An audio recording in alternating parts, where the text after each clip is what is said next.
Hey, what's up, beautiful people? There is a huge plague going on in Hollywood, and it needs to be addressed. And it is the plague of awful reboots, renditions, and sequels that are being pumped out at an all-time high. Hollywood is turning classic animation films into lazy live actions, classic sitcoms into cheesy reboots, and all of them are a hot-ass mess. It's almost as if Hollywood is so afraid to try something new that they just want to give us millennials, because that's what a lot of these renditions and reboots are for, us millennials. They want to give us this nostalgic high, and once that wears off, they cancel the shows because they realize most of these shows are trash. From Gossip Girl's failed reprise to the reimagining of Fresh Prince to iCarly to Raven's Home to Fuller House. Oh my god, like, when will it stop? Like, what's next? A Family Matters reboot where Urkel is living in space with Laura and their dorky ass kids as he suffers with split personality disorder, and he and Stefan Urkel fight over the love of Laura still, and Laura cheats on Steve with Stefan. I don't know, that sounds pretty fire, right? But let me know in the comments if that sounds fire.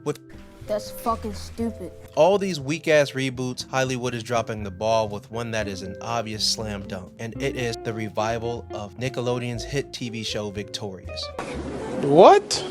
To me, the way the show is set up and the way the characters are and how the career of each actor panned out post the show's cancellation, this reboot has practically written itself already. And if I were to write the perfect script and arcs for this reboot, I would simply have each character mirror the real life careers of each actor. And that's it. Obviously, there will be some creative liberties with each character, so on and so forth, but at its base, it will remain the same. Now, I believe Victorious, if they do it my way, this show will work. First and foremost, they should have it on either FX or Showtime. Make it adult, 18 and up. And whether the younger generation who are 18 through 24 never watched Victorious, they could still follow the show as is with its characters and storyline. Now, I myself actually wrote an outline to how this show should be, and I hope you guys are ready for it because I believe it's good as hell. We have Andre, mega super producer and successful solo artist. Victoria, a C-tier actress and musician who never lived up to the expectations. Kat, global pop superstar. Jade, moderate successful TV actress. Beck, super cool TV director. Robbie, he's still a struggling actor and does street performance to make ends meet. Trina Vega, she is a failed actress turned social media influencer. Now, let's get into the script. Dun dun.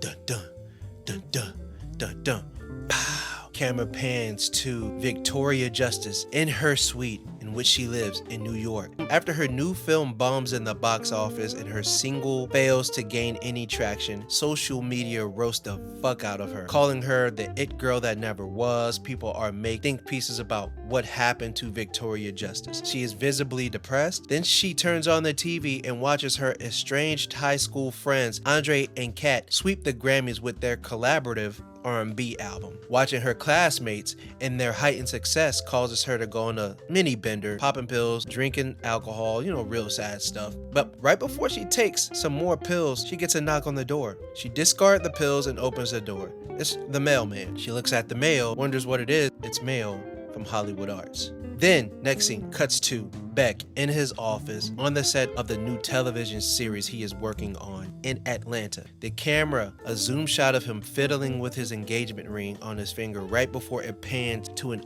undressed woman, an inspiring actress approaching him slowly. He says, "I'm so sorry I was hard on you out there today," referring to the scenes that they just shot hours ago. She responds, "I understand. You just want to bring the best out of me." And they begin to make out. His assistant walks in, catching them in the act. The actress scatters for her clothes. The assistant is in shock. Beck begs, "Please, don't tell anyone. This could ruin me. Please don't, oh my god, please." And she says, "I won't tell anyone for a price." And he goes, "You name it, tell me anything you want, I'll do it." She demands, "Give me a spot in the writing room, and I won't tell your fiance or anyone else. Your secret is safe with me." Hesitantly, he agrees, and then his assistant hands him a stack of mail in which he shuffles through and sees that he got a piece of mail from Hollywood Arts. Then, next scene cuts to Jade. It's been 3 years since her television show has gotten canceled. She's living in New Jersey. Her career is in limbo and is often stuck at home with her children while her husband is always on the road. Why you always on the road? Visibly apathetic as her twin boys run rampant through the house, she gets a call from her agent, in which she is very optimistic about after an amazing audition. Her agent informs her, with hesitance, that she lost the role to Kat, the fourth one in 4 years. She pulls a bottle of vodka from under the kitchen sink and pours up. She sees the mail, shuffles through them, and does a deep glance at one. Then we cut to Robbie, who bombs his audition, then goes to Hollywood Boulevard to start his shift as a street performer. He's still a ventriloquist. Of course, what else would he be? After getting nothing but trash thrown in his tip bin, he crashes out in broad daylight, then hops in his raggedy car to his sad-ass loft, in which he shares with 4 roommates. He goes to his room. The walls are covered with posters of Kat and old photos of them. He takes his dosage of schizophrenia medication, and then he checks his email, in which he receives something he can't turn down. Cuts to Trina Vega in Atlanta. She's in a room surrounded by branded products, currently filming her reaction to Victoria Justice's new film. To her massive TikTok following of 5 million, she mocks Tori's performance. Goes viral almost immediately. After she wraps up filming, she receives a knock on the door.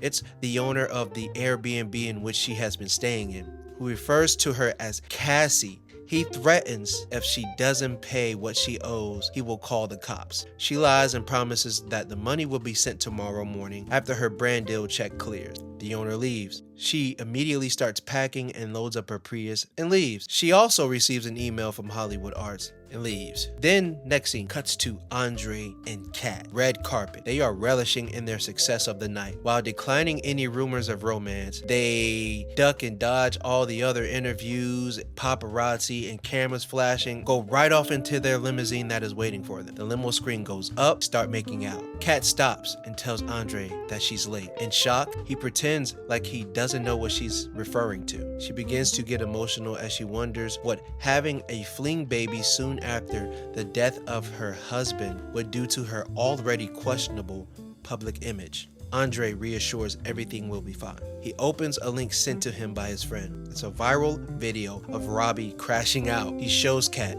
and they both laugh, but also quickly feel sorrow for him. Then Kat asks, I wonder how's the old Hollywood Arts crew doing? Andre confirms that he hasn't spoken to any of them in 7 years, with the last one being back. Kat says she still keeps in contact with Jade, but sparingly. But the rest of them, she has no clue what they're doing, that she doesn't even follow none of them on social media either. They get a call from their manager, who has some news to share. Then it cuts to a multi-split screen view of each character receiving the news simultaneously. Hollywood, and they all say out loud in different tones, Hollywood Arts class reunion. Then it cuts back to Tori, who immediately starts thinking about how this could be the perfect opportunity for her to link up old classmates Andre and Beck, whom can help re-spark her career. Then it cuts to Robbie, who immediately starts to think how he can reconnect with his old high school crush Kat and hope that there could be some sparks there, even though there never was in the first place. Cuts to Jade, who kind of rolls her eye at the idea, immediately kind of trashes the idea, and knows that she is not going, as she feels she has no reason to see none of them. Then we cut to Trina, who's now at a gas station, looking at the mail and says, wow, this could be her perfect getaway, going back home, seeing some old friends, catching up with the old people while hiding from the people that she owes money to, because that Airbnb guy is not the only person she owes money to. Cuts back to Andre and Kat, who kind of goes back and forth with the idea of seeing everybody. And that's most of the episode. Yeah. Now, as I do have a couple storylines that I really do like. I do like the idea of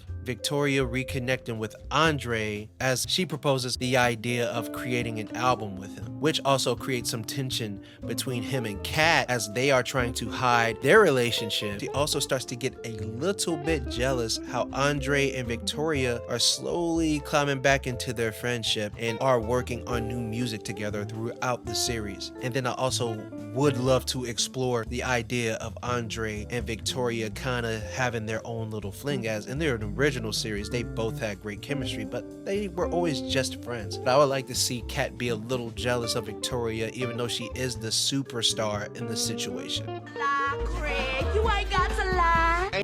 Now, I would also like to see the dynamic between Kat and also Jade, as Jade is obviously jealous of Kat without Kat knowing it, but as Kat is trying to rekindle their friendship, but Jade finds out that Andre and Kat are having a fling. Jade knows that if Kat receives any type of negative publicity, that it will probably ruin her chances continuing with the role that she took from Jade. So Jade is thinking, if with this piece of information, what should she do with it? Should she tell media outlets, expose her so she could hopefully get the role that she wanted so badly, or she keep it to herself?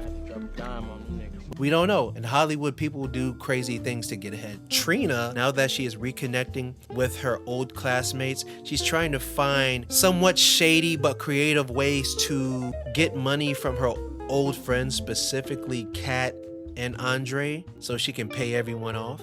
And I love that storyline as well. And I also love the storyline of Beck. The fact that he does have a bad habit of sleeping with the actresses he works with. Throughout the series, if that gets revealed, then it'd be a whole world of trouble. Then Robbie, once again, failed actor, him being back in contact and knowing how he can reach Kat. Throughout the series, he's on and off his meds. He becomes a little bit of a stalker, right? I think it could get really dark and really good with his storyline. Or maybe I'm tripping. Let me know if I'm tripping. Maybe the storyline is stupid, but I believe if they do it my way, this show would have a lot of potential. And other than myself, the production studio should hire writers from Californication. Who remembers that show, Californication? Hank Moody, one of the best shows ever. Let me know in the comments. So, with all of that said, oh, and also, which is crazy, a Victorious reboot actually in the making, which I don't know how the fuck that's going to work, because I was going through the profiles of every single castmate, and none of them are listed to be a part of the reboot except for Daniela Monet, and I really don't know how the hell that's gonna. How are you gonna do that? Like, how are you gonna have Victorious without Victoria? That's just like trying to do a reboot Martin without Martin. That's fucking stupid. I already know what they're gonna do. They're gonna make it super cheesy, family friendly, and gonna be done, and it's gonna be whack. So with that said, I hope y'all enjoy this video. If y'all agree or disagree, let me know. I have a couple things in the work. I also want to do a new series called Songs for Each Mood. I will showcase a song and then recite or read the poem that I wrote to that song, because when it comes to writing poetry, music plays a huge part in the creative process, and I feel like that's a wonderful way to give some insight on how I create and engage with you all. Subscribe to my channel. Y'all have a good day.